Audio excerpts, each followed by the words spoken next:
Regarde mon pacalou. Quand on regarde du dessus, nos deux balles sur le green forment avec le trou un beau trapèze de 240 mètres carrés de surface. Je me demande quelle est la plus près du trou. Et d'où tu sais que la surface de ce trapèze fait 240 mètres carrés, ma petite Smarty? Ah ah, tu aimerais le savoir, hein? Et puis je peux te dire aussi que la hauteur du trapèze vaut 15 mètres et la grande base fait 20 mètres. Ah ah, tu es épaté, hein? Oui, oui, tu as souvent une science infuse qui m'esbaudit, Smarty. C'est pas faux.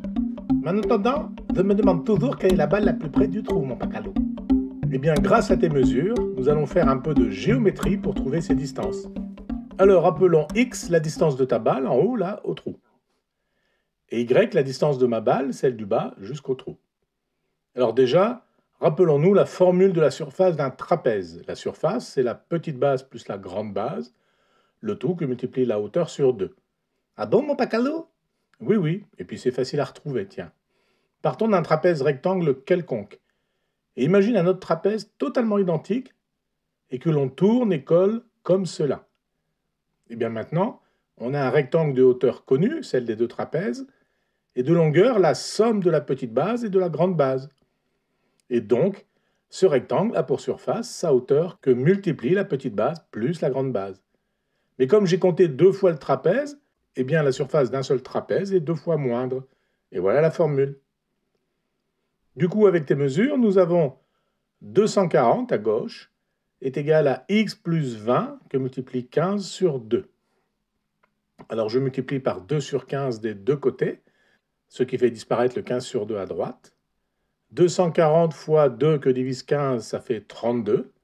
32 égale x plus 20. J'enlève 20 des deux côtés et il reste 12 égale x ou x égale 12.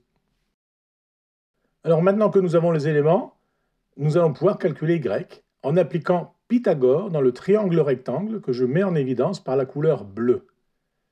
On sait que l'hypoténuse au carré vaut la somme des carrés des deux autres côtés. Donc ici, on a y au carré, l'hypoténuse au carré, est égal à 15 au carré, la hauteur, plus 20 moins 12, ce qui reste de 20 quand on enlève le 12 de la petite base, le tout au carré. Alors 15 au carré, c'est 225, 20 moins 12, c'est 8, et 8 au carré, c'est 64. Et si j'additionne, ça donne 289. Donc maintenant, je peux prendre la racine carrée des deux côtés. Racine carrée de y au carré, c'est y par définition. Et racine carrée de 299, ça fait 17 tout pile.